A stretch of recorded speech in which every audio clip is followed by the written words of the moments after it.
लेकिन बदकिस्मती इस बात की है कि जिस तरीके से दिल्ली के अंदर और देश के अंदर शांतिपूर्ण वक्त आंदोलन करने वालों के खिलाफ यूएपीए जैसे आतंकवादी गतिविधियों में लिप्त रहने वाले कानून का दुरुपयोग करते हुए लोगों को जेल में भेजा है, जो बेगुनाह लोग जेलों में बंद हैं उन्हें जल्दी से जल्दी छुड़वाया जाए और चार्जशीट का जो समय होता है उसको नहीं फाइल कर रही है जानबूझ के दिल्ली पुलिस, जिससे कि ज्यादा से ज्यादा वक्त बिना ट्रायल के उन निर्दोष लोगों को जेलों में रखा जा सके। बड़ा अफसोस हुआ जब एक जगह से, एक पॉइंट से, एक कम्युनिटी को टारगेट करके सरकार जो है आंकड़े बताती थी, और मेरा सर शर्म से झुक जाता है जब इसी सदन के अंदर आज भी सत्ता पक्ष के सांसदों ने कहा कि 80% कोरोना इस देश में तबलीगी जमात के लोगों ने फैलाया है। आप लोगों को माफी मांगनी चाहिए, चाहे तबलीगी जमात के लोग हों, चाहे तिरुपति के मंदिर में के प्रीस्ट को कोरोना हुआ हो, चाहे अयोध्या के मंदिर के प्रीस्ट को कोरोना हुआ हो। बीमारी जो है वो मजहब देख के नहीं आती, और ये मेरा सर शर्म से झुक रहा है हिंदुस्तान की सबसे बड़ी पंचायत में कि हमने पूरी दुनिया के सामने अपना मजाक उड़वा लिया। हमने सब्जी को भी जो है मजहब के रंगों में बांट दिया, हमने बीमारी को भी मजहब के रंगों में बांट दिया। आप ये देश एकता में अनेकता का देश है, ये देश मिली जुली संस्कृति का देश है। कि जामिया मिलिया इस्लामिया इस बार 100 वर्ष पूरा कर रहा है। आजादी के आंदोलन से उपजा हुआ वो विश्वविद्यालय है। ये रिवायत रही है इस देश में, जब कोई विश्वविद्यालय 100 वर्ष पूरा करता है तो 100 करोड़ की स्पेशल ग्रांट उसको दी जाती है।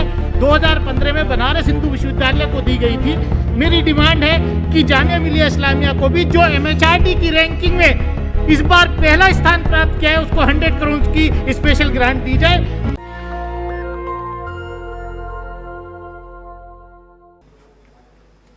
आपने एक बहुत महत्वपूर्ण मुद्दा उठाने का मुझे मौका दिया।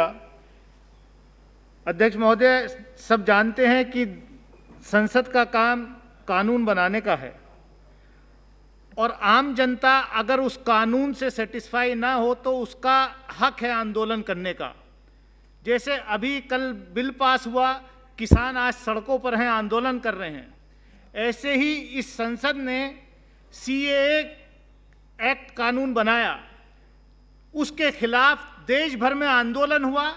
जामिया और जेएनयू के काफ़ी छात्रों ने आंदोलन किया, लेकिन बदकिस्मती इस बात की है कि जिस तरीके से दिल्ली के अंदर और देश के अंदर शांतिपूर्ण वक्त आंदोलन करने वालों के खिलाफ यूएपीए जैसे आतंकवादी गतिविधियों में लिप्त रहने वाले कानून का दुरुपयोग करते हुए लोगों को जेल में भेजा है। जामिया के अलुमनाई एसोसिएशन के प्रेसिडेंट शेफाउर रहमान हो और दूसरे छात्र हो या प्रोफेसर अपूर्वानंद जैसे लोगों को दिल्ली पुलिस का स्पेशल सेल बुलाकर ग्रिल करता है, ये बहुत दुर्भाग्यपूर्ण है। मैं अध्यक्ष जी आपके माध्यम से आधा मिनट आपके माध्यम से सरकार से ये मांग करता हूं कि जो बेगुनाह लोग जेलों में बंद हैं उन्हें जल्दी से जल्दी छुड़वाया जाए, और चार्जशीट का जो समय होता है उसको नहीं फाइल कर रही है जानबूझ के दिल्ली पुलिस, जिससे कि ज्यादा से ज्यादा वक्त बिना ट्रायल के उन निर्दोष लोगों को जेलों में रखा जा सके, क्योंकि उनके खिलाफ कोई सबूत नहीं है। इसलिए मेरी आपके माध्यम से मांग है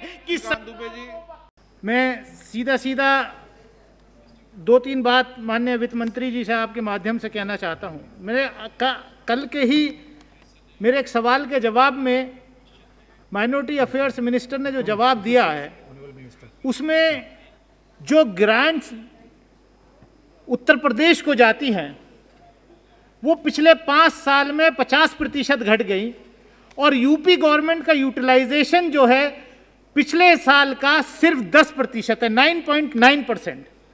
तो क्या ऐसे आत्मनिर्भर भारत बनेगा? मेरा दूसरा सवाल जो माननीय वित्त मंत्री से, राजेंद्र अग्रवाल जी यहाँ बैठे हैं, दिशा की बैठक में हम दोनों साथ थे। एग्रीकल्चर सेक्टर की स्कीम्स में एक भी स्कीम में यूपी गवर्नमेंट का पैसा एलोकेट नहीं हुआ है। मैं माननीय वित्त मंत्री जी से यह भी कहना चाहूंगा कि जामिया मिलिया इस्लामिया इस बार 100 वर्ष पूरा कर रहा है। आजादी के आंदोलन से उपजा हुआ वो विश्वविद्यालय है। मेरी आपके माध्यम से माननीय वित्त मंत्री जी से डिमांड है कि 2015 में इसी सरकार ने बहुत अच्छा काम किया था। ये रिवायत रही है इस देश में, जब कोई विश्वविद्यालय 100 वर्ष पूरा करता है तो 100 करोड़ की स्पेशल ग्रांट उसको दी जाती है। 2015 में बनारस हिंदू विश्वविद्यालय को दी गई थी। मेरी डिमांड है कि जामिया मिलिया इस्लामिया को भी, जो MHRD की रैंकिंग में इस बार पहला स्थान प्राप्त किया है, उसको 100 करोड़ की स्पेशल ग्रांट दी जाए। मैं सिर्फ एक बात और कहना चाहता हूं, किसान सम्मान निधि की जो घोषणा यहां हो रही है, मेरे जिले में जो है पहली इंस्टॉलमेंट 1,85,000 किसानों को मिली, लेकिन वो घटते घटते जो आखिरी छठी इंस्टॉलमेंट मिली है वो केवल 47,000 किसानों को मिली है। ये कहीं ना कहीं जो है किसानों को मूर्ख बनाने का काम ये सरकार कर रही है। मेरी आपके माध्यम से सभापति महोदय यही गुजारिश है कि जो ये संकट कोरोना का आया है, इसमें मेरे अमरोहा क्षेत्र में जो है कॉटन वेस्ट इंडस्ट्री है, जो गरीब लोग, लाखों लोग काम करते हैं, हजारों लोग, इलेक्ट्रिसिटी की सब्सिडी उन्हें मिलती थी, इस कोरोना काल में बिजली की सब्सिडी भी खत्म कर दी गई है। मैं आपके माध्यम से कहना चाहता हूं कि जो मजदूर हैं कॉटन वेस्ट इंडस्ट्रीज के, जो किसान हैं, उनको उनका हक दें, तभी जो है आत्मनिर्भर भारत बनेगा। जब किसान और मजदूर आत्मनिर्भर बनेगा। सबसे पहले मैं आपका शुक्रिया अदा करना चाहता हूं कि आपने कोरोना के दौरान सभी सांसदों को, मेरे को व्यक्तिगत तौर पर 3 बार फोन करके मेरे परिवार का हालचाल, मेरे पूरे क्षेत्र के लोगों का हालचाल आपने पूछा। इसके लिए आप सबसे पहले आपका धन्यवाद। अध्यक्ष महोदय, कोरोना जो है ये आपदा में अवसर, जैसा प्रधानमंत्री जी ने कहा, बिल्कुल सही ये शब्द है कि हमारे यहाँ जो मेडिकल इंफ्रास्ट्रक्चर है पूरे देश में, हर खास तौर से उत्तर प्रदेश और जिस क्षेत्र से हम आते हैं अमरोहा, वहां पर अभी पिछले दिनों नीति आयोग का तो बाकायदे पेपर सर्कुलेट हो गया था कि जिला अस्पतालों को भी पब्लिक प्राइवेट मॉडल पर बेच दिया जाए, उनके साथ जो है प्राइवेट लोगों को हैंडओवर कर दिया जाए। लेकिन आज क्या हो रहा है कि प्राइवेट हॉस्पिटल्स में कम से कम 8 लाख रुपए जमा कराए जाते हैं अगर कोई कोरोना पेशेंट जाता है इसी दिल्ली के अंदर। तो मेरी आपके माध्यम से मंत्री जी से गुजारिश है कि सरकारी अस्पतालों का इंफ्रास्ट्रक्चर जो है वो क्रिएट किया जाए, उसको बढ़ाया जाए।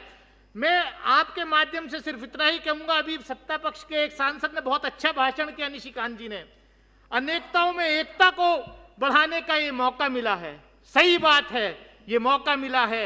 लेकिन मेरी आपके माध्यम से अध्यक्ष जी गुजारिश है, बड़ा अफसोस हुआ जब एक जगह से, एक पॉइंट से, एक कम्युनिटी को टारगेट करके सरकार जो है आंकड़े बताती थी और पूरे देश को भ्रमित करने का काम किया कि ये कोरोना जो है ये तबलीगी जमात के लोगों ने फैलाया है। और मेरा सर शर्म से झुक जाता है जब इसी सदन के अंदर आज भी सत्ता पक्ष के सांसदों ने कहा कि 80% कोरोना इस देश में तबलीगी जमात के लोगों ने फैलाया है। मैं इस बात को आपके माध्यम से कहना चाहता हूं कि आप लोगों को माफी मांगनी चाहिए, चाहे तबलीगी जमात के लोग हों, चाहे तिरुपति के मंदिर में के प्रीस्ट को कोरोना हुआ हो, चाहे अयोध्या के मंदिर के प्रीस्ट को कोरोना हुआ हो, चाहे किसी मस्जिद या गिरजाघर के प्रीस्ट को कोरोना हुआ हो। बीमारी जो है वो मजहब देख के नहीं आती। और ये मेरा सर शर्म से झुक रहा है हिंदुस्तान की सबसे बड़ी पंचायत में कि हमने पूरी दुनिया के सामने अपना मजाक उड़वा लिया। हमने सब्जी को भी जो है मजहब के रंगों में बांट दिया, हमने बीमारी को भी मजहब के रंगों में बांट दिया। आप ये देश एकताओं में अनेकता का देश है, ये देश मिली जुली संस्कृति का देश है। हमें इस कोरोना का जो एक्ट ऑफ गॉड हुआ, जिसको माननीय फाइनेंस मिनिस्टर ने भी कहा, इससे हमें सीख लेनी चाहिए कि आने वाले वक्त में देश को कभी ऐसे बांटने की कोशिश नहीं की जाएगी। ऐसी संकट की घड़ी में नेशनल दस्तक की आपसे गुजारिश है कि अगर इसको बचाना चाहते हैं तो नेशनल दस्तक को सब्सक्राइब करने के लिए रेड कलर के सब्सक्राइब बटन को दबाएं, फिर बेल आइकन की घंटी दबाएं। नेशनल दस्तक को बचाने के लिए बहुत जरूरी है कि हर खबर को शेयर करें, लाइक करें, कमेंट जरूर करें।